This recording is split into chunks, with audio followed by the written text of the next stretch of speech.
Oh, I don't know what to say. Okay, it's already Recording. But we're not live. Somebody's so nervous.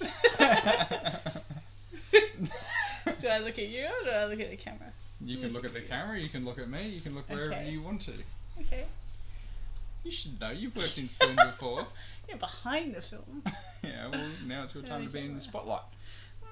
Is this going to be in the bloopers? Maybe. Okay. Hey guys, welcome back to another video here. In this video we're going to do something a little bit different. We're actually going to interview my wife here, Dani. Say hello, Dani. Hello. And kind of get her perspective on the reptile keeping hobby from being a little bit of an outsider to it. So stick around and I hope you enjoy the video.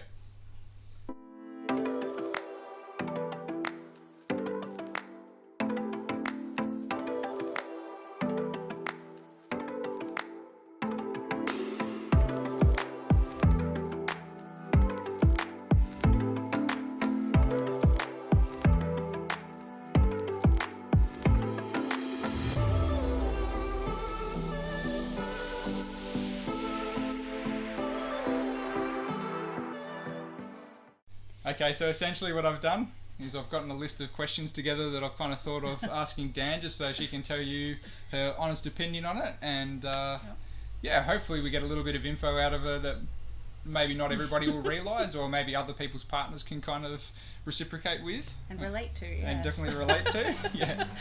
Okay, so the first question that I'm going to ask you is, what got us started in owning reptiles? Well, it was probably when we moved into our apartment together, and there was a little sound on the wall every night until you caught it, which was a little common house gecko, I believe. Asian house gecko, close enough. Okay, whatever. He starts already correcting me. And he popped it into a little Tupperware container, and just made a little enclosure at home and kind of just started from there, really. It ate the bugs in our house, and I think we were breeding rats at that stage for pets. But you know, his reptile appreciation probably started when he was younger. But yeah, it was the first reptile that we kind of had together. Gary the house gecko. I already had a name for him. And he got out, didn't he? Yeah, he did. He escaped somehow, and I really wanted a few more of those little scaly buggers back, so ended up finding out that you needed a reptile license and things to own Australian native animals, and from there we just did a little bit of research and kind of got into knowing that we could buy animals online and meet up with other breeders and keepers, so it kind of snowballed from there, really. Yeah, it did. I wonder where he ended up. Samsungs, I don't know how to operate these things. I had to send Dani the list because we're recording off my phone and I got this bloody Samsung thing. I hate Samsungs, not for me. Anyway. It's because you can't use them. So what's your favourite reptile out of our menagerie now? Oh, jeez. Pretty hard. I mean, I do have a soft spot for my little Sonic. So bearded dragon, beardy. Yeah. I mean, he's not the most unique, of course, but he is, he's my favourite in the sense that he's my little pet. But you do have some amazing animals here. It's really hard to pick. It's pretty cool having a frill neck lizard. Yeah. I love Billy. Billy's good. And Loki. I can't choose. They're like our children. That he cleans up after. Yeah, Dani doesn't do anything. Dani might buy him a UV globe or something once a year, and that's kind of like her contribution to it. And otherwise I feed, I clean, I change substrates. But you wouldn't let me do it, I don't think. I think I would. You're more than welcome to come in here and clean lizard poo. There's no harm in that. Okay, fair enough. You heard it here first. We're going to get Dani in here, and she's going to help me clean out all of these critters. Watch this space. That kind of rolls on to the second question that I was going to ask. It's kind of like a two-parter then. What would be your second favourite reptile in the group? Because I kind of thought that Sonic, the central beardy, would be your favourite. Yeah. He's a great lizard too. He'd be 7 or 8 years out. He was probably one of our first that we bought together. Yeah. He's probably one of the oldest here. But our little nephew and that loves playing with him as well. He's the only one you'll pat, He's the only lizard that he'll pat, and that's good to kind of get a younger generation into the hobby, or at least appreciating these animals as well. So your second favourite, what do you reckon would be your second favourite? Second favourite. I do love your roughies. They're really cool. But I'm a bit of a monitor gal myself, especially when we went to try and look for them out out in the outback. Yeah, I think I like the Kimberley. It's a good choice. Yeah. Good choice. Yeah. He is stunning when you see him, isn't he? Yeah, he's pretty cool. He's a very pretty animal. Yeah. He's been bugging me for a second one. We'll get one there eventually. They're not cheap. They're not cheap. No. I think they're cheaper in the US for our US watchers than they are in Australia. They usually go for about between 2,000 to 2,500 here in Australia, yeah. and I really need a female too. I don't exactly want to buy another young animal that's could potentially be a male. So yeah, it's a little bit of a tough one, but one day we will get a female so. Kimberley. I think that'll be the way we have to go. I think down the line. Yeah. So kind of going on from that question, then, what animal do you think here is then my favourite animal? Which reptile do you think is my favourite? That's really hard. I mean, you do have a soft spot for Loki. That's something that I know that you would never get rid of. No matter where we move to in the future, we would find a way to keep Loki. I know you have always wanted, even before we got them, your green tree pythons, and how devastated you were when we lost a couple of those. Yeah. Not just because of the price tag, but because they are genuinely a beautiful animal. But you're a monitor guy. You're a Gillens dude. Yeah. I think over the years it has actually evolved from your favourites. I think now you're sitting pretty with the Gillens. Yeah. Correct me if I'm wrong. Well, it's a little bit obvious when you have 12 of them. It's like you find it hard to give up an animal that you love so much. So, the fact that we went out and spent so much time trying to look for these things, you kind of dedicated a holiday trying to find these guys in the wild. So, yeah, no, I agree. I love my individual pet reptiles, I'll call them that, when they don't have a pair or anything like that. Like, I do love the frill neck. I do love Loki. They're just family members, though. They are. They become really. You become really attached to these little guys, and it's really hard to move some of them on. So, I have a few here that I'd maybe move on in the future, but not a lot of the favourites here. That's for sure. Well, especially you keep talking about building a Gillenite army and a walk-in Gillen's enclosure. So, watch this space. It's probably not going to happen. Well, if we get the space, I'd love to do a walk-in Gillen's enclosure. Funny story, last night I was standing in the bathroom and I was standing underneath the heat lights in the bathroom looking at them going, okay, so we've got 4 240 watts or 220 watt heat globes in here. I might need to put a couple of these fixtures in my walk-in Gillen's enclosure. So, the cogs are turning, that's for sure. As much as our electricity bill will hate it, I'd really want to do like a big walk-in Gillen's enclosure. One day. It's on the list. So, in your honest opinion, and be honest. Oh, I will. How much time do I spend with my reptiles? Well, let's say sometimes I'll take a Monday off just so I can spend some time with him. Our rosters for work, don't really overlap too well in the sense of being able to get time together. And I know that his Mondays are usually dedicated to the reptile room, and Sundays is usually the day that we have together. However, he will always at least spend a couple of hours in the garage, even on a Sunday, which is fine. I do my thing, he does his thing, but he is in here every single day, minimum hour and a half, 2 hours. Yeah. And that's not uncommon. And some days, like I'll go and pick up Dani from work or something like that on a Monday afternoon, and she'll be like, "How was your day?" And I'm like, "Well, I haven't left the garage all day, and that's been like 9 hours or something like that." So that's in here building things, cleaning things, water changing, YouTube filming videos. Yeah. So it all kind of consumes a lot of time, and a lot of energy. That's for sure. Time flies when you're having fun, right? That's what they say. He has too much fun. This is kind of a catch-22 question here, and I could line myself up for some punishment. Okay. But how much do you think that it costs to keep all of these animals? I stopped counting a long time ago how much you've spent or how much you've asked to come out of the savings account. I am in charge of the finances, rightfully so. There's a good reason for that, otherwise I would have 10 Kimberley rock monitors here in the heartbeat. We would have no savings. Oh God, not even including electricity. We probably do about $550 a quarter. Yep. That's just for the animals. That's not including the household. That's just making sure that my guys stay warm. Mm-hmm. Food, I know you get some pretty good rates from work. Some of the crickets come under my sponsorship, for example, through High Tech Aquariums. That's part of my sponsorship deal with work, and I do get a good discount on crickets. And I also have good friends like Jenny Lucas that comes around every couple of months and will load me up with some wood roaches. Yes. Thank you, Jenny. Yes, thank you for providing. Rats, you have a good rat guy. Yep, got Paddy from Northern Beaches Rodents. Yep.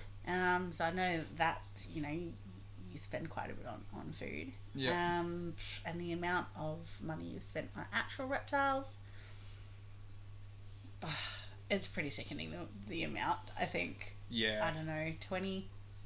Wow, let's not get into that so much. But I did kind of evaluate what is here dollars wise and tell Dani not too long ago, and there's a lot of money here. Let's just say that. Yeah. But it's been a lot of those animals I've bred and kept and stuff like that too. True. So it's not like I've forked out the money for all of them straight off the bat. You've done a lot of swapping and stuff as well. Yeah, I've got good friends that we trade with and do bits and pieces, and then I've got friends that have given me a few animals here and there, and just things out of interest. It's not cheap. I think that's that's the answer to the question. It's an expensive hobby. It's an expensive hobby if you have this many reptiles. That's for sure. So that's why you guys might see me asking for people to jump onto Patreon and all that sort of stuff. It's because I want to keep bringing you good quality content. Random things like this. Trying to come up with new ideas and new videos and stuff to come out. But all that money goes straight back into the animals.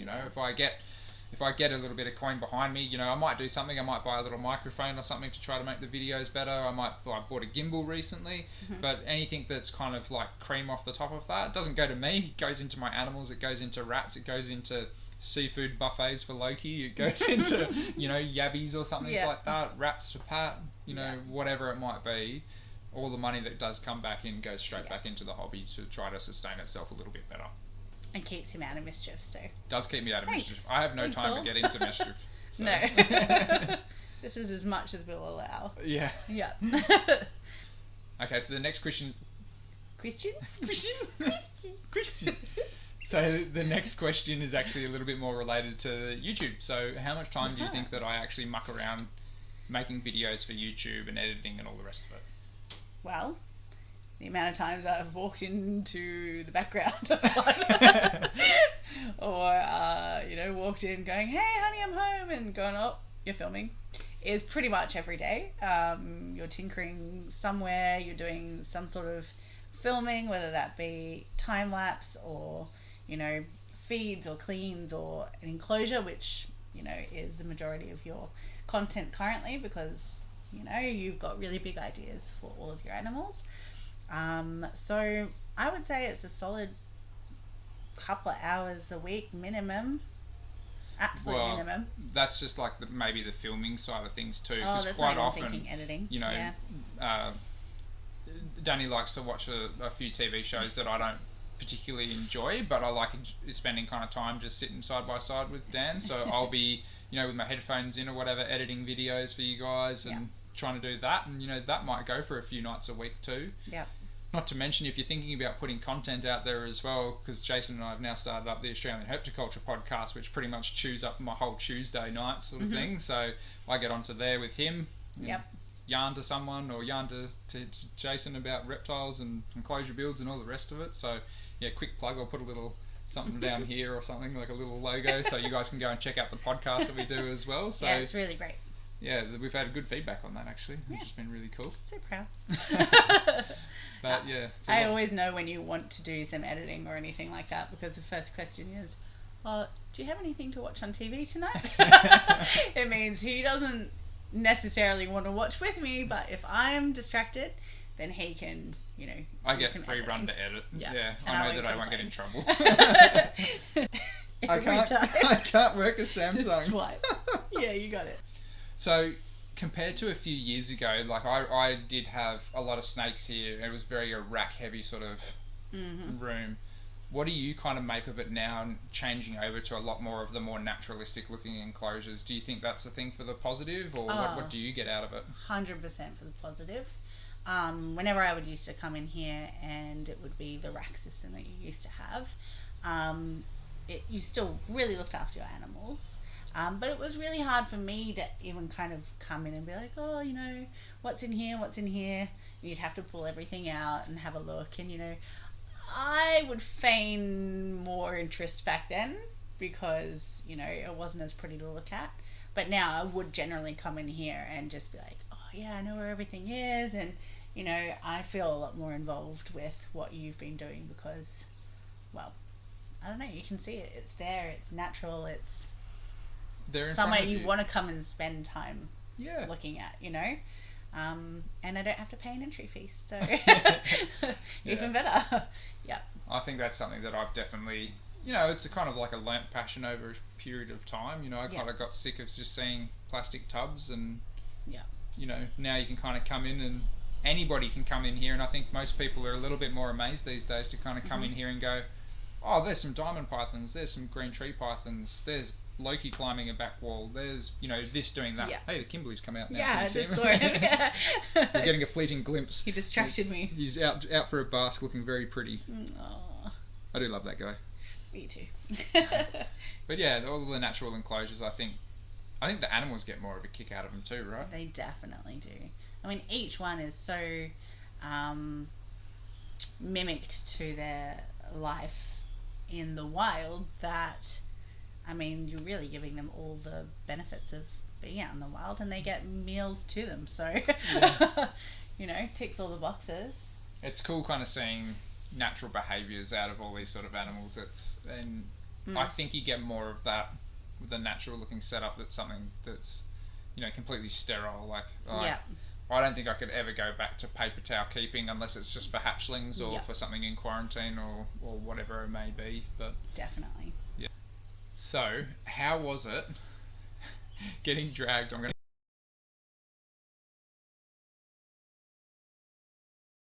to Uluru with somebody that's keen on reptiles. I knew what I was getting myself into. But did I know really? How much? Look, 10:30 at night when you're wanting to go out herping again it was an interesting experience. I can get grumpier when I'm sleepy, but as long as I'm fine, like if I'm in the car, I have something to entertain myself with, it's fine. You know, I want him to find the things that he's looking for as much as I know it would give him satisfaction and it would shut him up. Not in the nicest way possible. Yeah. In the nicest way possible. We got to go back to Uluru then because I need those gillins. Yes, he has not stopped speaking about not finding gillins in the wild. So, oh well, you know, a couple of cocktails by the pool, that'll keep me happy. Yeah. A good book, and yeah, I know it's like a little bit of a mix for both of us. I enjoy doing it too. You don't enjoy the heat so much, do you? Nighttime is better than than the first thing in the morning, I must say. But yeah, February in the outback is something to definitely take Bloody away. hot. Yeah. Bloody hot. We'll remember it for a long time. Yeah.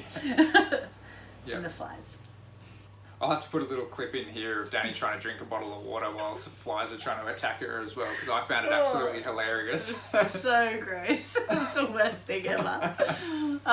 But, you know, the things you do to try and find reptiles in the wild. And we still didn't find any gillins. No.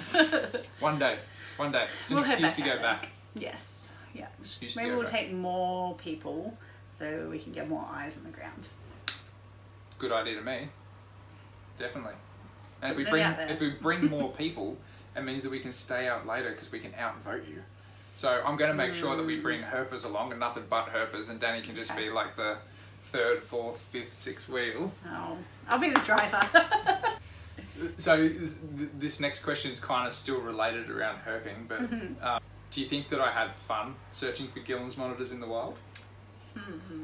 I think, well, 100% yes. I think you would have had more fun if you'd found one. But, yeah, which is obvious. But it's almost like the chase for you was like what you were there for. Yeah. Even though obviously you would have loved to have seen it, but 100%.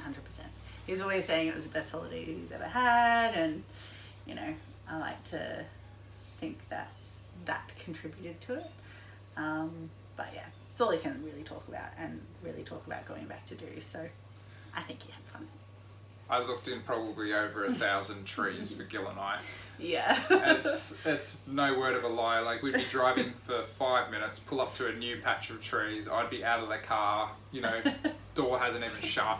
I'm just off in the trees looking for Gil and I, right off the side of the road. I had to put the hazard lights on every single time. I was a hazard light lady, you know, make sure he doesn't get bloody run over. Yeah.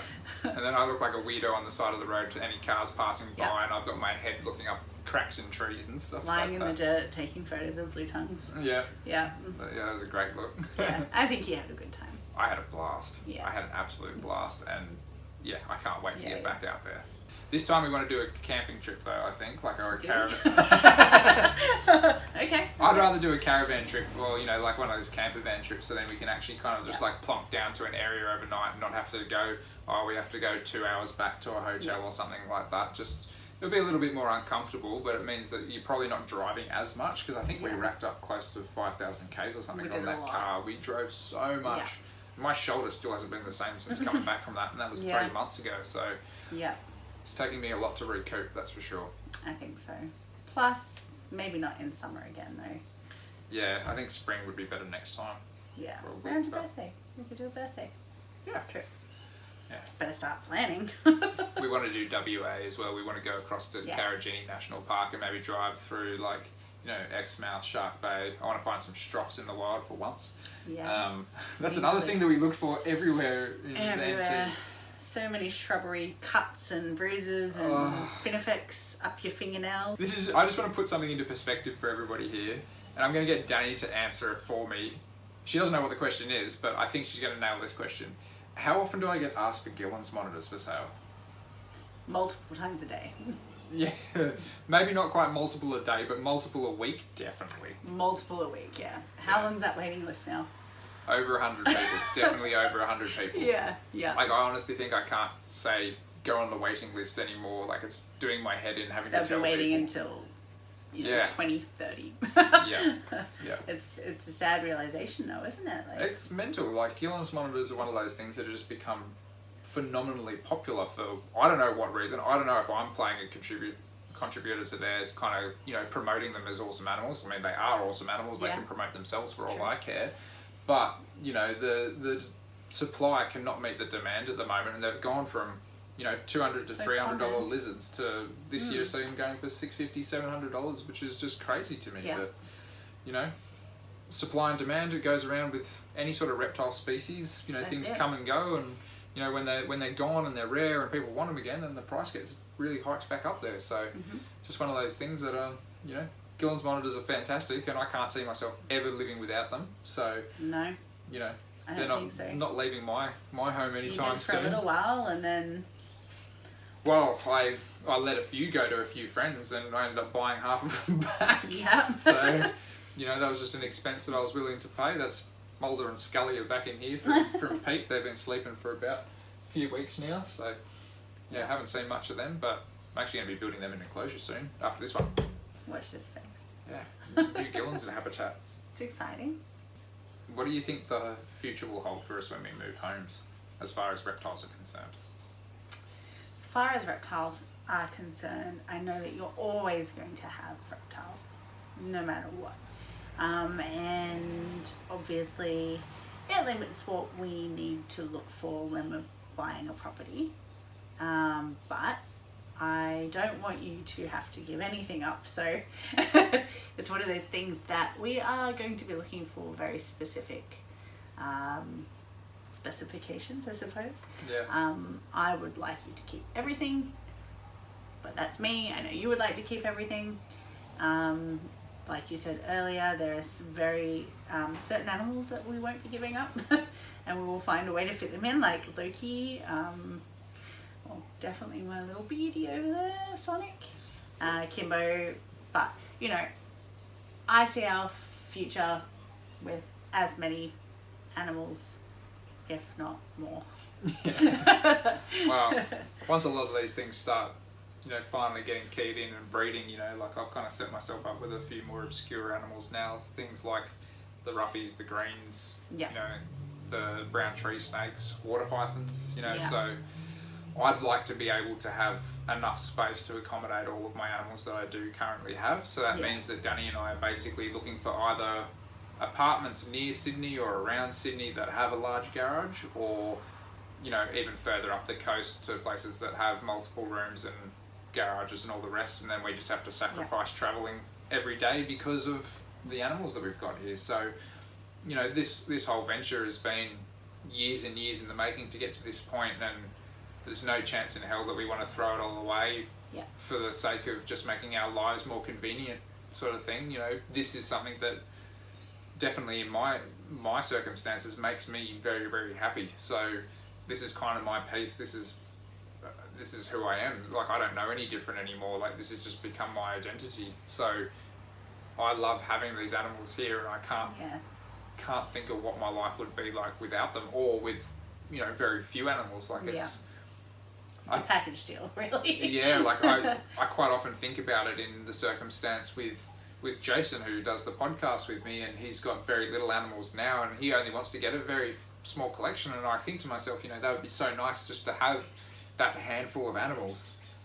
And then I start thinking, like, well, who would I get rid of? Yeah. And I can't think of anything. Like, there's honestly maybe half a dozen animals out of the 80 odd animals that I have here that I'd maybe be okay with parting with, but the rest of them I'm like, it's taken me too long to get this species, or too long to find an animal or something like that, or I just love the animal for what it is too much. So it's too hard. It's too hard to even fathom getting rid of them. So it has become like a massive thing. That's why it's taking us so long to potentially get out of your parents' places. We're just trying to find the right place so we can keep the passion going and we can keep the animals coming, and we just have to build a house around them, essentially.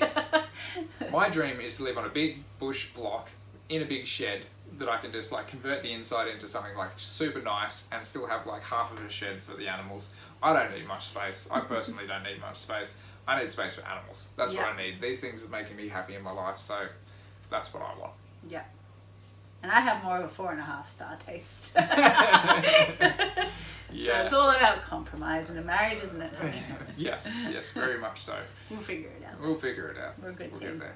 Yeah. So the last question that I have kind of relates back to what we were just speaking about, I guess. What do you think the benefits are of me having reptiles? What do you think that I actually get out of it? Well, over the years, I think just your amount of knowledge that you have taught yourself or have self-learnt, and your confidence, I think, over the years has just grown exponentially with your YouTube videos and doing your enclosure builds and, reaching out to people and talking to people and mingling.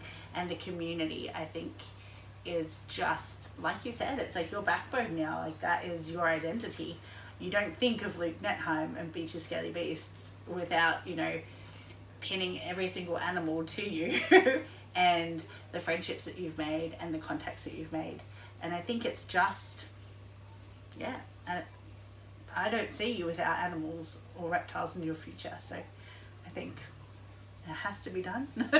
And that's just, I think it's grown you as a person a lot.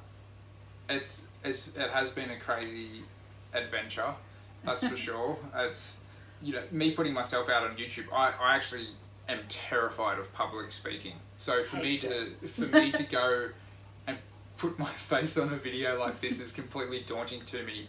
Not so much these days, but it definitely was in the past. Mm-hmm. Even doing things like the podcast, like even that's just like a recent affair that's come up, and it's just me wanting to push myself further. I could barely public speak at school. I'd stutter. I still stutter. I try to edit as much of that out as I can so I don't sound so horrible. No, but this is all me trying to push myself further, to come out of my shell, to not become, just a complete introvert, which I think a lot of the reptile community are introverts necessarily, or they are very shy to an extent. Yeah. Not everybody, but there's a lot of us that are very similar in that circumstance where, you know, it doesn't even have to be with reptiles, it just has to be in the animal community. I find a lot of people that are attracted to animals aren't, you know, they're attracted to animals for the reason that they're, you know, not so attracted to humans. Like, I could go quite happily without seeing, you know, crowds of people.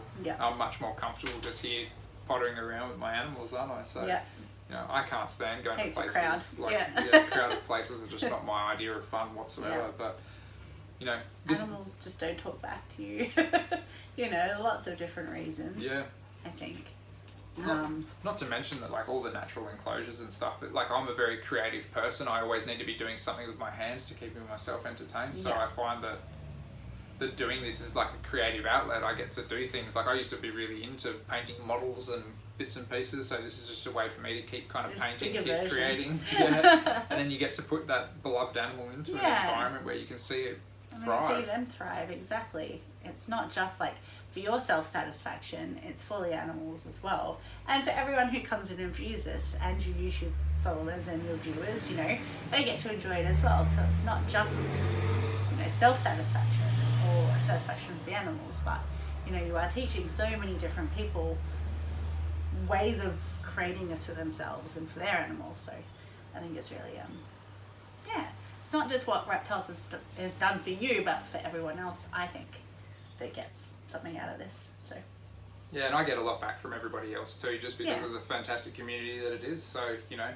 I learn a lot from other people over YouTube. I'm a big YouTube consumer myself, so I spend a lot of time watching videos on YouTube, whether, you know, all sorts of topics. But yeah, it's a great community, and I really do appreciate everybody that has jumped on board here, has subscribed, you know, are on Patreon, or, you know, just watching videos. You know, every single thing helps me. Liking a video helps me. You know, it's fantastic. So yeah, really solid community out there, and I appreciate you all. So I hope you guys really enjoyed this video. I thought it'd be something pretty unique to do. I haven't seen anything like this in the reptile community done necessarily. Yeah, I hope you guys really enjoyed this video. If you haven't already, please make sure to subscribe down below. Drop the video a like. Let Dani know that she's okay on camera. She was a little bit shy to come onto here as well. And yeah, if you want to find me on any other social media, you can find me on Facebook, Instagram, Patreon, Teespring, everywhere. So yeah, check out the Australian Herpetoculture Podcast while you're here. Thanks for having me, guys. Yeah, so without any further ado, we're going to sign off here before Dani keeps talking over the top of us. We keep talking over the top of each other. Yeah. Thanks for watching the video, guys. We'll catch you on the next one. Take it easy. Bye.